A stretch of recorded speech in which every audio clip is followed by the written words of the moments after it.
유다와 베냐민이라는 제목으로 말씀의 은혜를 나누겠습니다. 오늘 본문의 주인공은 라헬입니다. 라헬은 야곱의 4명의 부인 중에 둘째 부인이죠. 근데 이 라헬은 이 4명의 부인 중에 가장 기구한 운명을 타고난 부인입니다. 왜냐? 임신이 안 되는 거예요. 지금이야 임신이 안 돼도 우리가 인공수정도 하고 여러 가지 방법이 있지만 그때는 방법도 없고 특별히 자녀를 낳지 못하면 엄마로서 아내로서 대접을 받지 못하기 때문에 엄청난 마이너스가 되는 것이죠.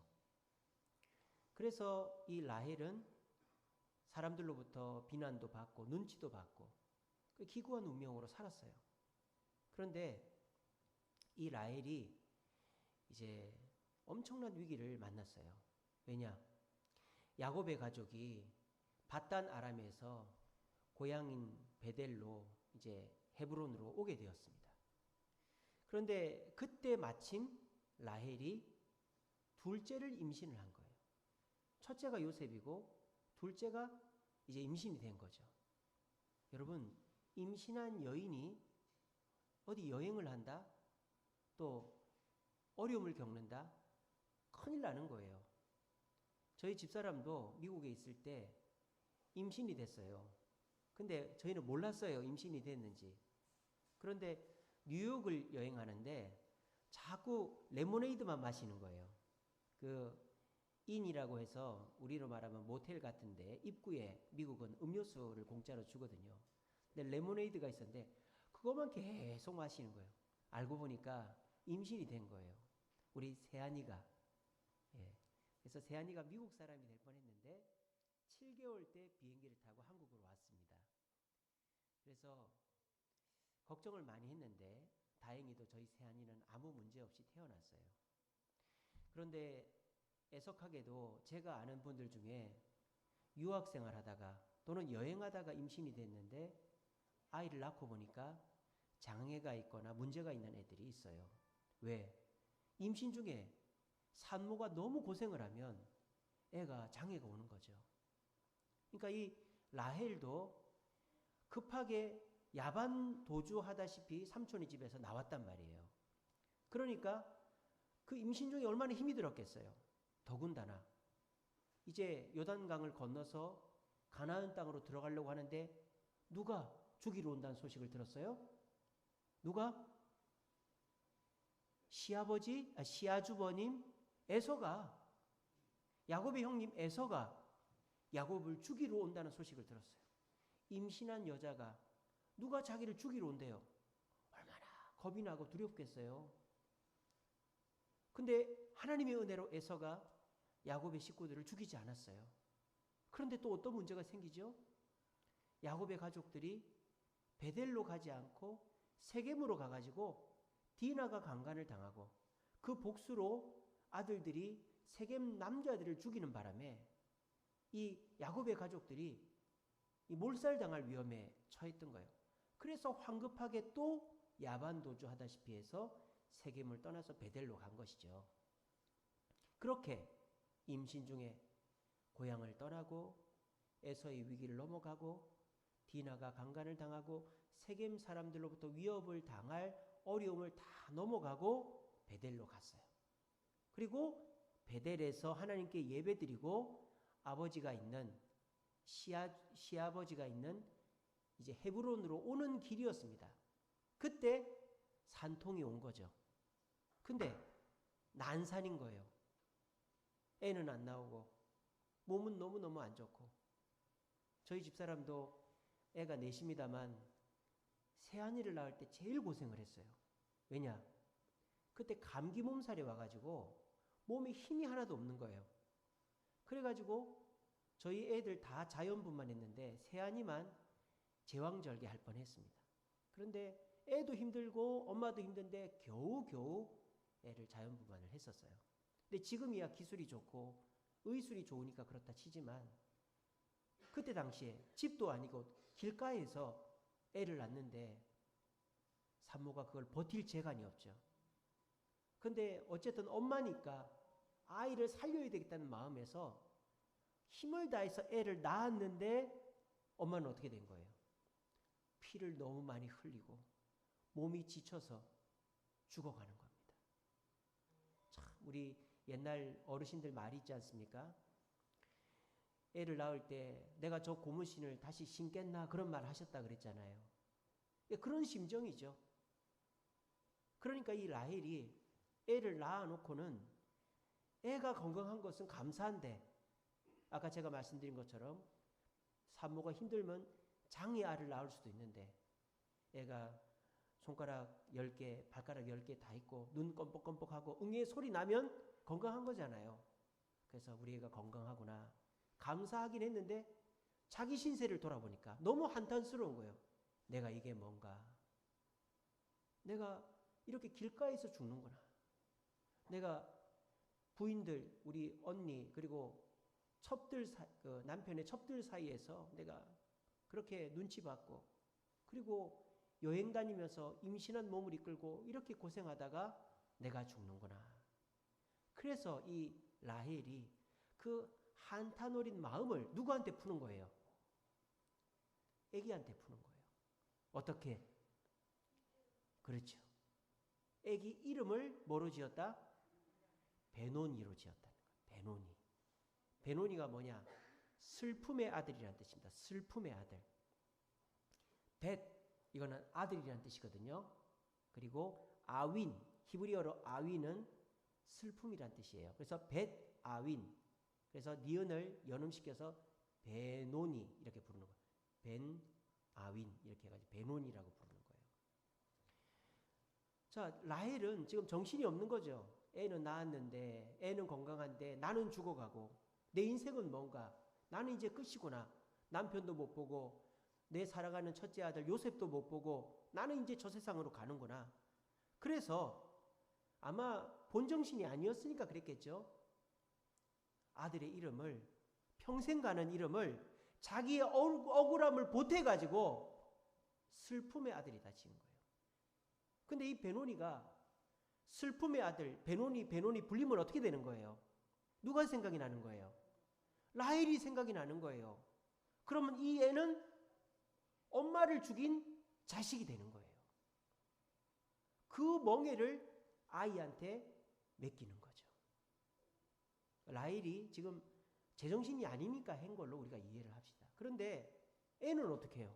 애가 무슨 잘못이에요?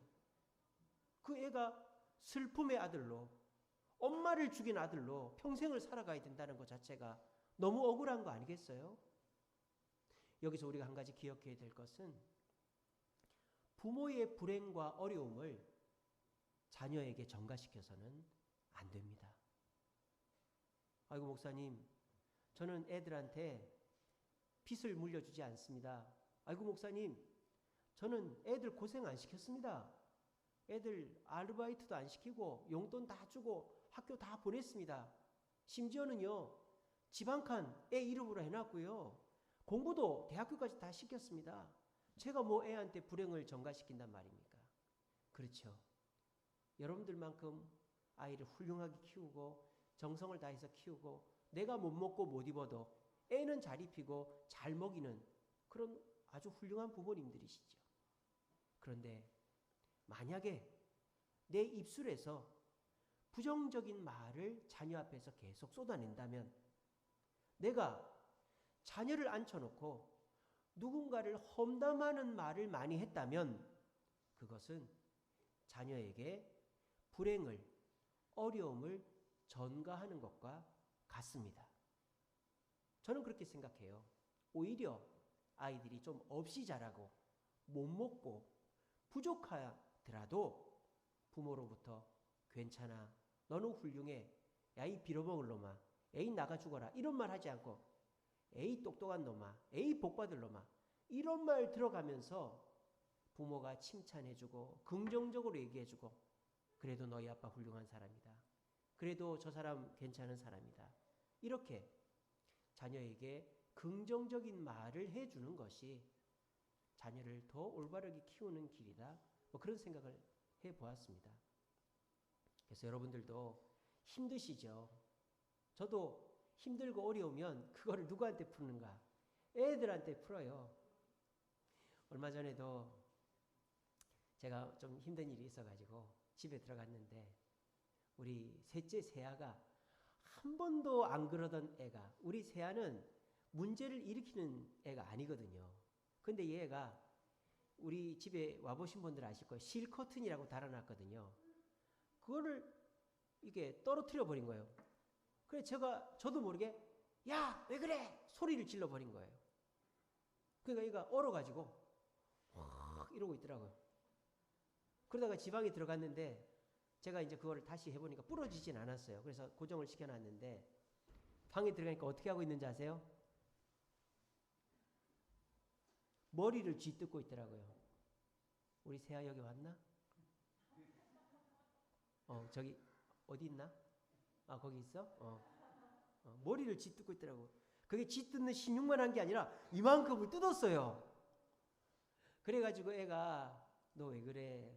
아빠가 소리 질러서 미안해. 그러니까 아빠는 내가 좋은 애인 줄 알지만 나도 사실은 나쁜 애고 나도 문제가 많은데 아빠가 저를 너무 좋게만 생각하는 것 같아서 뭐 그래요. 막 울면서 그러는 거예요. 아니야. 너도 실수할 수 있지. 아빠가 미안해. 막 그렇게 이제 사과를 했어요. 그러니까 우리 부모 되신 분들이 참 실수할 때가 그럴 때죠. 정말 내가 만만한 사람이 애들이라고 집에 들어가서 막 풀어버리는 거예요. 애들은 그게 평생을 가는 거죠.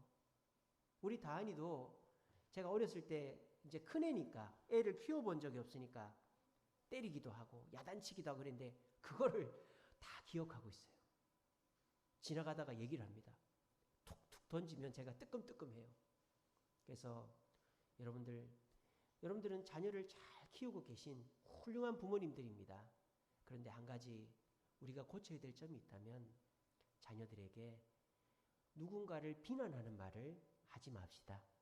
그리고 자녀들 앞에서 부정적인 말, 또 갑자기 소리 지르거나 이런 거를 하지 맙시다. 그렇게 하면 내가 자녀에게 공부 잘 시키고 좋은 집 사주고 좋은 거 해먹여도 그것 때문에 우리 자녀의 미래가 불투명해질 수도 있다는 사실을 꼭 명심하시기를 바랍니다. 자, 이렇게 라헬이 난산을 통해서 자기는 죽어가고 애는 살아났지만 자기 인생을 돌아보니까 너무 한스러워가지고 애를 베노니 슬픔의 아들이라고 해놓고 깨꼬닥 죽어버렸단 말이에요. 그래서 다들 이제 긴장을 하고 있는 거예요. 다들 얼어 있는 거죠. 근데 그때 누가 나서느냐? 가장 아버지인 야곱이 나섭니다. 그래서 이름을 바꿔버려요. 이름을 뭐로 바꿨습니까? 베냐민으로 바꾼 거죠. 이것도 마찬가지. 벳 플러스 야민. 야민이라는 말은 오른손이라는 뜻이에요. 오른손 히브리어로. 야드바셈이라고 이스라엘에 가면 그 600만 학살 기념관이 있어요. 그게 얼굴과 손이라는 뜻이거든요. 그래서 이게 오른손 야민 그리고 벳 이거는 이제 아들이라는 뜻이죠. 그래서 오른손의 아들 벳야민 그래서 니은이 연음돼서 베냐민인 거예요. 이 베냐민이라는 이름을 좀 더 구체적으로 말씀드리면 하나님이 오른손으로 붙드는 아들이다 이런 뜻이에요. 오른손은 힘 있는 손, 바른 손, 능력의 손이거든요. 저는 왼손잡이라서 남들이 왼손잡이 그랬는데 한국 사람들도 여전히 이 왼손에 대한 편견이 있지 않아요. 그죠? 그래서 오른손, 바른 손, 그리고 능력의 손, 하나님이 붙잡는 손이다. 그리고 내가 책임지겠다. 아버지로서 내가 책임지겠다는 의미로 이름을 오른손의 아들 베냐민으로 지은 것입니다. 그 자리에서 그랬더니 이 베냐민의 운명이 어떻게 됐을까요? 후손들이 잘 되는 거예요. 자, 이 요셉이 종으로 팔려가서 이집트의 총리가 됐는데 먹을 게 떨어지니까 야곱의 자식들이 곡식을 구해러 갔어요. 그런데 이때에 가장 중요한 사람이 누군지 아세요? 베냐민입니다. 왠지 아십니까? 요셉은 같은 어머니에게서 태어난 자기 친동생 베냐민을 너무너무 사랑했거든요. 그래서 17살 때쯤에 종으로 팔려가서 20년 가까이 고생하면서 이 요셉의 마음에는 아버지보다 내 동생 베냐민 보고 싶다. 베냐민 보고 싶다. 그래서 요셉이 어떻게 했는지 아세요? 형제들이 곡식을 구하러 올 때 다음번에는 베냐민을 꼭 데리고 오라 그랬어요. 아니면 안 줘. 그랬단 말이에요. 그래서 베냐민을 데리고 왔을 때 요셉이 베냐민만 남겨놓고 나머지는 돌려보내려고 했습니다. 그러니까 집안의 키포인트가 베냐민이 된 것이죠. 진짜 중요한 인물이 됐죠. 그리고 요셉은 형님들을 가만히 관찰했어요. 뭘? 형님들이 누구를 무시했어요? 자기를 무시하고 종으로 팔아버렸잖아요. 그래서 요셉은 뭐라고 생각했는지 아세요? 당연히 내 동생 베냐민도 무시하고 천대받았을 것이다. 그래서 나는 베냐민을 내 옆에 둬야 되겠다. 이 생각을 한 거예요. 근데 웬일인걸? 베냐민을 남겨놓겠다고 하니까 형님들이 나서가지고 내가 종이 되겠다. 내가 남겠다. 내가 남겠다. 베냐민 대신에 자기가 남겠다고 하는 거예요. 그거를 듣자 형님들이 나와 내 동생을 이제는 가볍게 보지 않는구나. 그래서 요셉이 어떻게 합니까? 형님들과 아버지를 용서하는 거예요. 그러니까 베냐민은 천대받는 아들이 아니라 오른손의 아들, 슬픔의 아들이 아니라 하나님이 붙드시고 가족들이 챙기는 아들이 됐죠. 그리고요, 구약시대에 베냐민 지파에서 가장 훌륭한 사람이 누구죠? 왕입니다. 초대왕. 누구죠? 크게 얘기해 보세요. 누구죠? 사울 왕이죠. 사울 왕이 베냐민 지파입니다. 신약 시대에 볼까요? 신약 시대에 베냐민 지파에서 가장 유명한 사람 누굴까요? 이름 똑같아요. 예, 맞습니다. 사도 바울입니다. 사도 바울의 원래 이름이 사울이죠. 그래서 사도 바울도 베냐민 사람입니다. 베냐민 지파 사람입니다. 자, 베냐민 지파가 베냐민이라는 이름이 지금은 유명하지 않을까요? 현대에도 이어졌습니다. 여러분, 미국 서양 이름 중에 벤자민이라고 들어보셨죠? 벤자민. 그 벤자민이 베냐민이에요. 그리고 애들 만화 같은 거 보면 벤이라고 부르잖아요. 벤. 그게 베냐민이에요. 그러니까 외국 사람들은 베냐민이라는 이름을 자녀에게 지어주기를 좋아합니다. 근대 현대에 벤자민이라는 이름을 가진 사람 중에 가장 유명한 사람이 누구죠? 미국의 건국의 아버지 벤자민 플랭클린. 벤자민 플랭클린. 베냐민 아닙니까? 이 벤자민 플랭클린이 미국의 건국의 기초를 놓았을 뿐만 아니라 과학자였어요. 그래서 피레침 아시죠? 우리 건물 옥상에도 피레침이 있습니다. 피레침 또 이 다중 렌즈라고 하죠. 다초점 렌즈 같은 다중 렌즈도 발명한 사람이 벤자민 플랭클린이에요. 그래서 이 베냐민이라는 이름으로 바꾸어 주었기 때문에 베냐민은 야곱의 가족 중에서 무시받지 않게 됐고 사울 왕의 조상이 됐고 사도 바울의 조상이 됐고 미국 건국의 아버지 벤자민 플랭클린의 조상, 이름, 뭐 조상은 아니지만 이름을 쓰는 사람이 됐다라는 거예요. 이게 다 무엇 때문이다? 야곱이 베노니를 베냐민으로 바꾸어 주었기 때문이다라는 거예요. 우리가 여기서 한 가지 더 생각해 볼 것은 주변에 긍정적인 생각을 하는 사람이 있는 것이 굉장히 중요합니다. 라헬이 아들의 이름을 베논이라고 지었단 말이에요. 왜? 라헬은 너무 불행한 여인이었어요. 너무 고생을 했어요. 그러니까 그 여인의 입에서 긍정적인 말, 긍정적인 이름이 나올 수가 없는 것이죠. 그런데 야곱은 똑같은 불행을 당했어요. 아니, 라헬보다 더 많은 불행을 당했었죠. 그런데 그 야곱은 어떻게 했습니까? 그 불행을 넘어간 거죠. 라헬은 불행에서 넘어졌지만 야곱은 불행을 넘어가고 승리했어요. 왜? 야곱은 누구를 의지했기 때문에? 얘기해 보세요. 누구를 의지했기 때문에? 하나님을 의지했기 때문에. 하지만 라헬은 하나님을 의지하지 않았던 것입니다. 그 대표적인 예가 뭔지 아세요? 야곱이 삼촌의 집에서 야반 도주를 합니다. 그때 라헬이 하나를 훔쳐요. 뭘 훔칠까요? 드라빔이라는 우상을, 조그마한 그 동상 하나를 훔쳐요. 그게 뭐예요? 자기 아버지가 믿는 신이에요.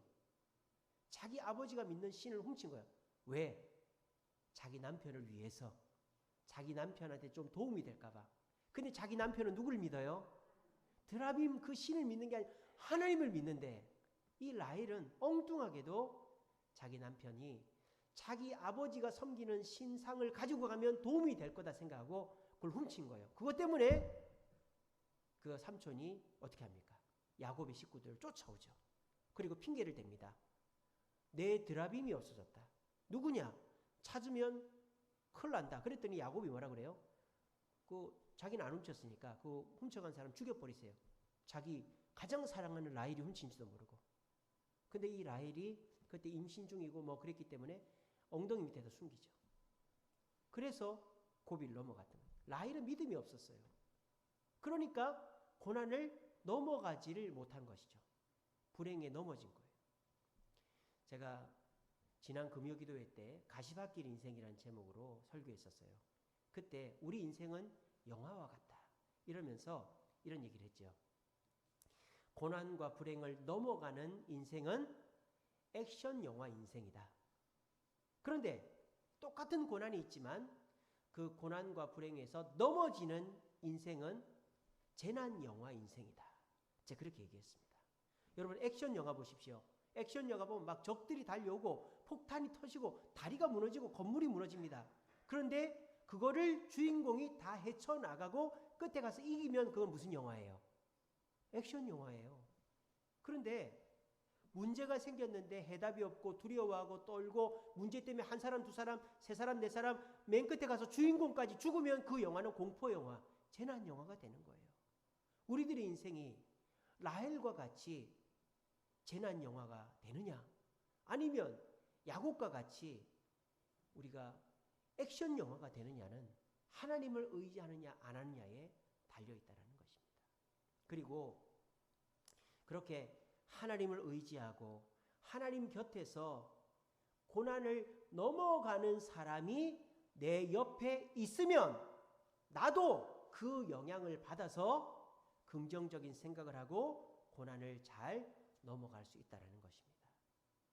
여러분 요즘 코로나 시절입니다. 오미크론 바이러스라고 하나요?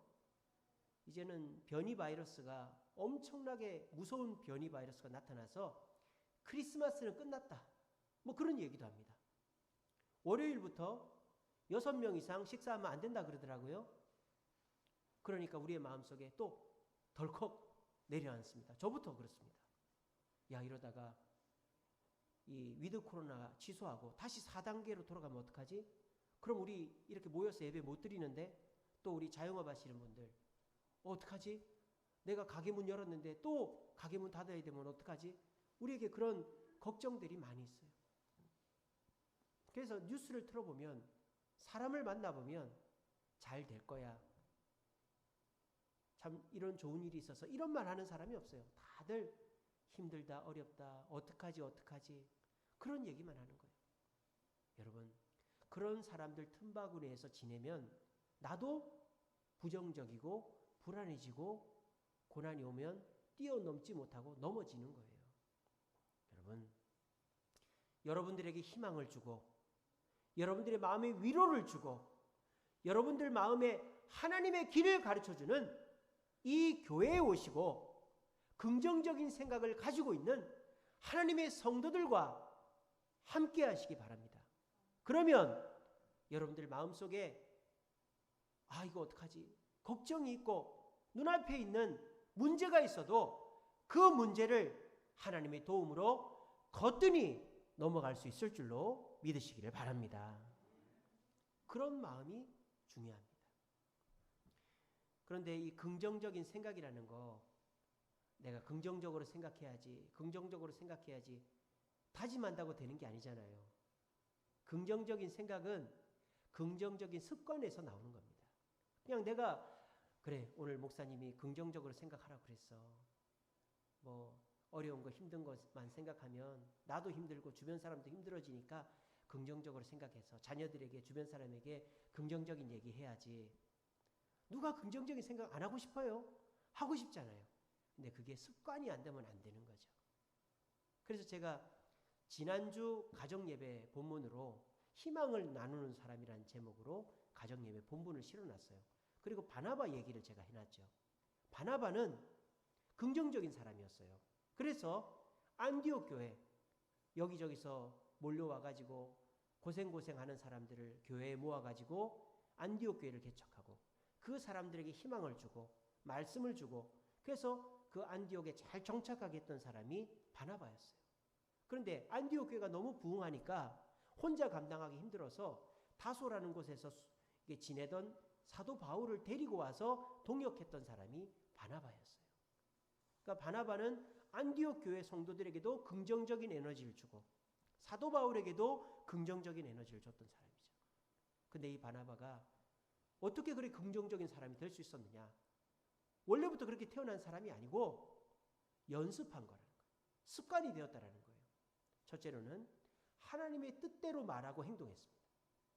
사람이요, 어려운 일, 힘든 일 닥치면 A씨 이런 말이 제일 먼저 나오잖아요. 그거 쉽게 안 고쳐집니다. 그런데 하나님께서 범사에 감사하라 그랬잖아요. 항상 기뻐하라 그랬잖아요. A씨가 나올 때마다 하나님이 범사에 감사하라 그랬지. 항상 기뻐하라 그랬지. 그걸 자꾸 생각하면서 연습하는 거예요. 하나님의 뜻에 하나님의 말씀에 나를 맞추는 거예요. 그리고 나의 입장에서 판단하는 게 아니라 공감하는 거죠. 상대방이 생각하는 거를 존중하는 거죠. 그럴 수 있겠네. 그럴 수 있어. 아니야, 틀렸어. 이런 말 하는 게 아니라 그럴 수 있겠네. 평소에 내 생각대로 판단하지 않고 하나님의 말씀 생각대로 판단하는 연습. 사람을 만났을 때 아니야, 너 틀렸어 라고 말하지 않고 그럴 수 있겠네. 힘들었겠네. 어디 아프지 않아? 그렇게 공감해 주는 거. 이게 연습된 사람이 어떤 사람이다? 긍정적인 마음이 뿜어져 나오는 사람이다 라는 것입니다.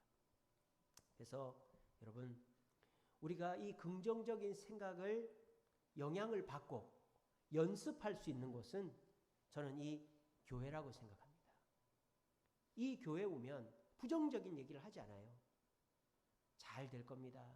여러분들은 하나님의 자녀입니다. 여러분 멋진 분입니다. 우리가 이런 얘기하지 오늘 옷을 왜 그렇게 입고 왔어요?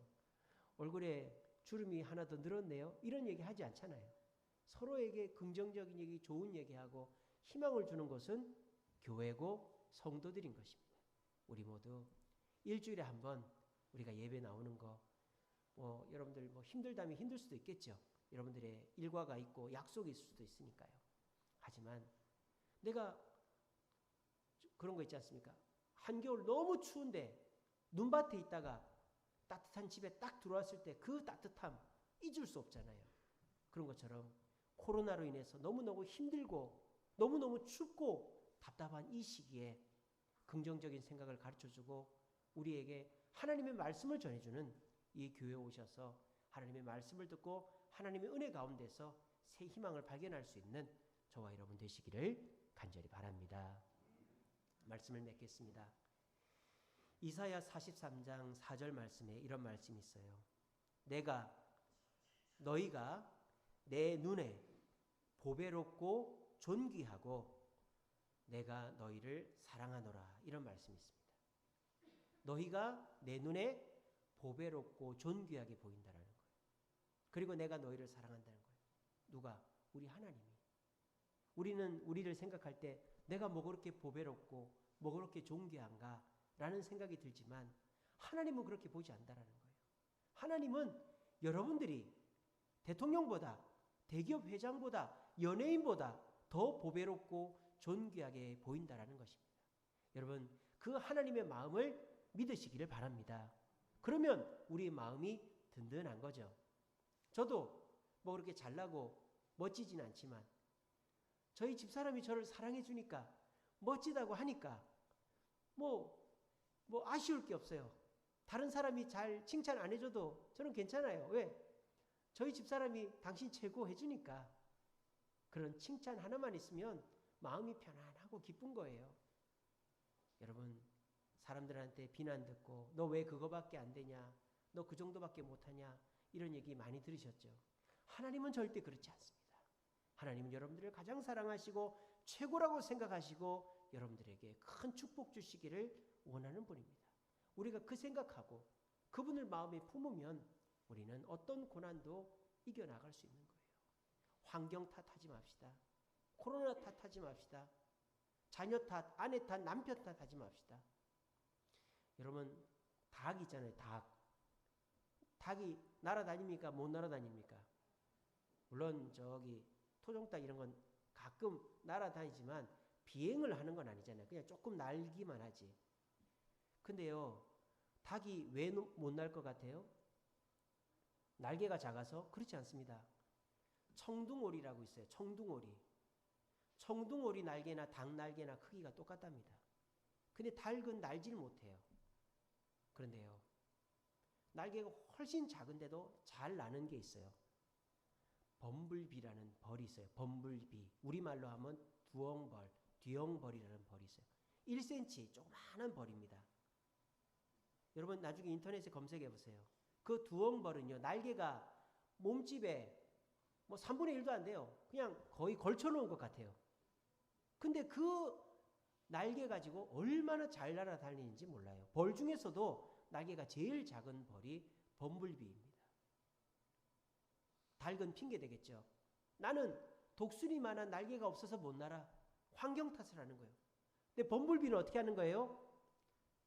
내 몸집의 3분의 1도 안 되는 날개라도 있어서 감사하다라는 마음으로 날아다니니까 마음껏 날아다니는 거예요. 해리포터라는 소설을 쓴 조앤 롤링이라는 여자가 있습니다. 근데 그 여자가 지금은 7천억 달러의 부자예요. 7천억 원의 부자예요. 7천억 달러가 아니고. 그런데 이 여자가 그 해리포터라는 소설을 대박나기 전에는 이혼을 한 아이 둘을 키우는 미혼모였어요. 그리고 임대주택에 살고 있었습니다. 근데 이 조앤 롤링이 해리포터라는 이 마법 소설을 쓰고는 부자가 된 거죠. 그런데 이 여자가 하버드 대학에서 연설을 하는데 이렇게 연설했습니다. 여러분, 마법은 허상입니다. 마법을 믿지 마시고 긍정적인 생각과 노력을 믿으세요라고 연설했다고 해요. 그러니까 자기가 쓴 소설은 마법 소설이지만 자기 현실은 마법이 중요한 게 아니라 노력과 긍정적인 마음이 중요하다라는 거예요. 여러분, 코로나로 힘드신 거 다 알고 내일 아침에 눈 떠서 해결해야 될 일이 산적하다는 거 저도 다 압니다. 저도 그런 문제가 있습니다. 하지만 그 슬픔에 빠져서 내 주변 사람들에게 힘들다, 어렵다, 죽겠다 그런 말 하면 나도 죽고 내 주변 사람들도 다 배논이로 만드는 거예요. 하지만 야곱처럼 고난에 넘어지는 게 아니라 고난을 넘어가시는, 하나님을 의지해서 넘어가셔서 하나님의 도움으로 고난을 이기는 분들 되시고, 그 모습으로 우리 주변 사람들에게 그래도 감사하다, 그래도 감사하다 하며 긍정적인 영향을 끼쳐서 긍정적인 생각과 노력이 어떤 고난도 넘어가는 비결이다. 환경이 중요한 게 아니라 긍정적인 생각과 노력이 중요하다는 그 마음가짐으로 코로나도 대하시고 이 연말을 보내심으로 우리 모두 이 어려운 시기에 마무리 잘하시고 승리하는 저와 여러분들 되시기를 간절히 바랍니다.